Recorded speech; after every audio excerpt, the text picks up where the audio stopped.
Hello students, अब हम और भी इंटरेस्टिंग लेसन पढ़ेंगे। यहाँ हम पढ़ेंगे पैरेलल लाइंस के बारे में। थोड़ा पैरेलल लाइंस और ट्रांसवर्सल लाइंस का क्या रिलेशन होता है, तो वो मैं आपको धीरे धीरे बताऊंगा। Corresponding angle, interior alternate angle, ये हम पिछली क्लासेस में पढ़ के आए हैं, लेकिन फिर भी मैं यहाँ पे बात साथ साथ आपको बताता रहूँगा। क्वेश्चन पढ़ेंगे हम। A B is parallel to C D is parallel to E F. A B C D और ई एफ जो है, तीनों लाइंस आपस में एक दूसरे को पैरेलल है। और वाई इज टू जेड का रेशियो 3:7 है। वाई इज टू जेड का रेशियो क्या है? 3:7। तो आपको एक्स फाइंड करना है। सबसे पहले, since A B parallel to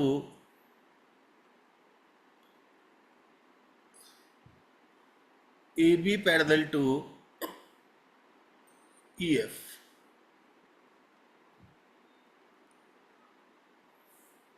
Therefore, X is equal to Z। क्या आएगा ये? Interior alternate angles. Interior alternate angle. ठीक है। उसके बाद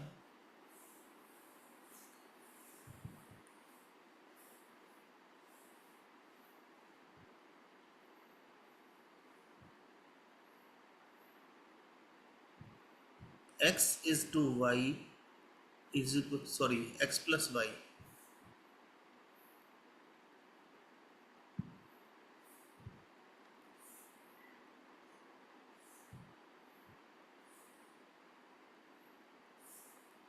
x plus y is equal to 180 degree. Sum of co sum of co-interior angles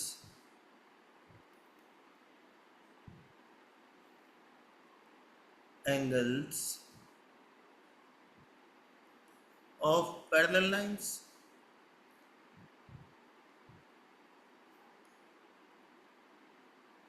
जो ये parallel lines हैं उनके बीच में को इंटीरियर एंगल एक्स और वाई है और उनका सम 180 डिग्री होता है। ठीक है। अच्छा, चलिए अब हम थोड़ा सा आगे चलते हैं।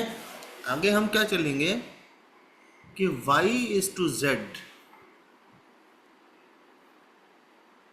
y is to z is equal to 3:7।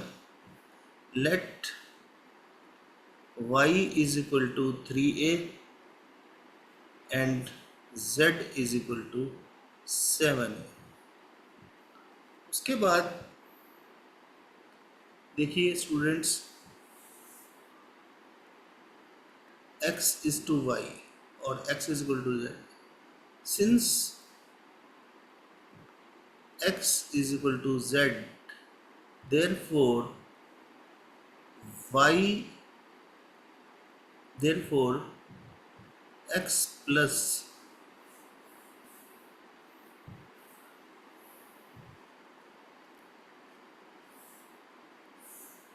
therefore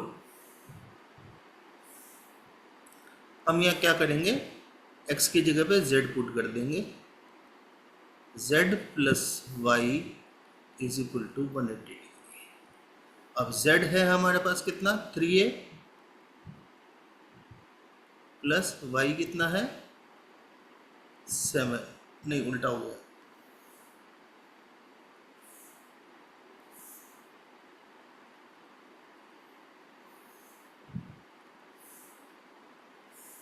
z कितना है?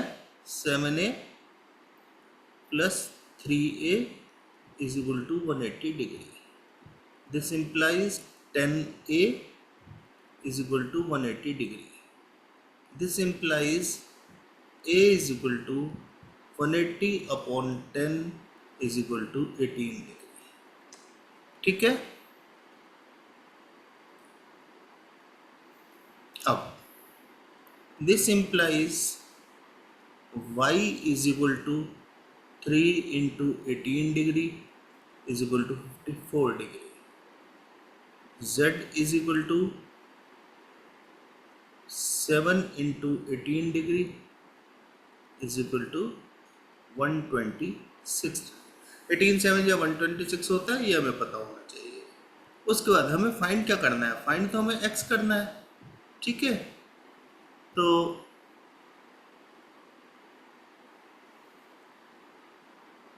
Since x plus y is equal to 180 degree, this implies x plus 54 degree is equal to 180 degree.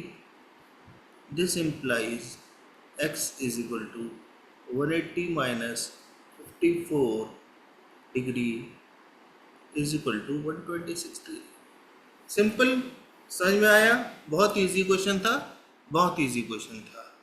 चलिए अब आगे चलते हैं।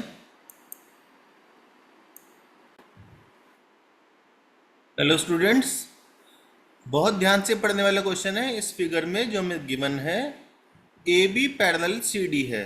जो ये ए बी है, ये पैरेलल टू सी डी है। इसको थोड़ा हाईलाइटर में ले लेते हैं, कलर चेंज कर लेते हैं, बेटर रहेगा।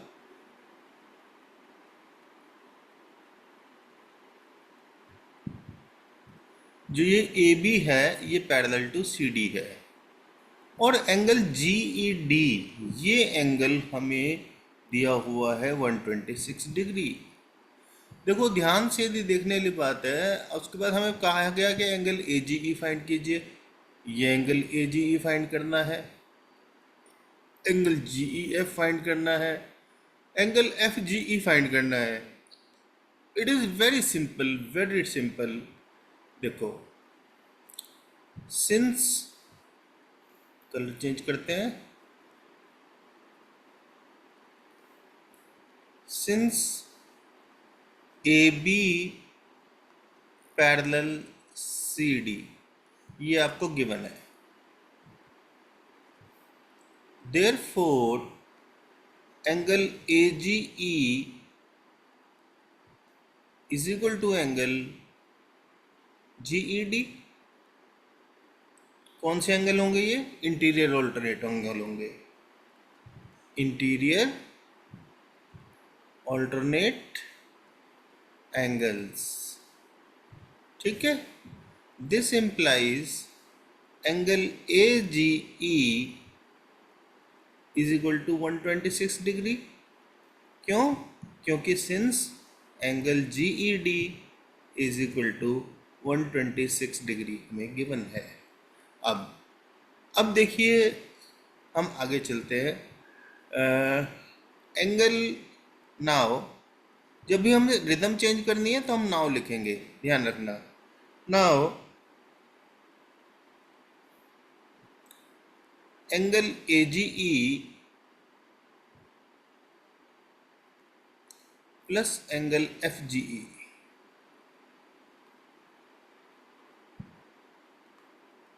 Is equal to 180 degree. क्यों? Linear pair. This implies angle F G E is equal to 180 minus 126 degree. A G E हमने 126 डिग्री अभी ऊपर प्रूव किया है, तो this implies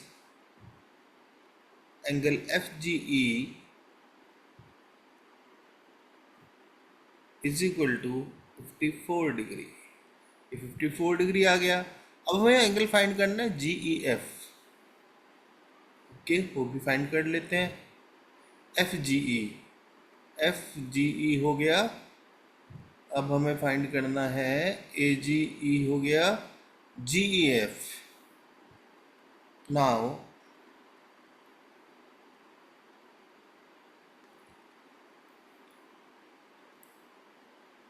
in triangle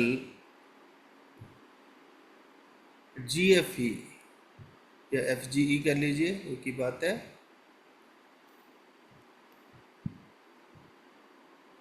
angle F G E, F G E plus angle F plus angle GEF is equal to 180 degree, angle sum property. ठीक है, this implies FGE कितना था हमारे पास, FGE था हमारे पास 54 डिग्री, और F है हमारे पास 90 degree, plus angle GEF is equal to 180 degree. This implies angle GEF 90 plus 54 कितना हो, 144, तो 180 माइनस 144 इज इक्वल टू कितना हुआ ये, 36 डिग्री। क्लियर है, समझ में आया? ठीक है, गुड।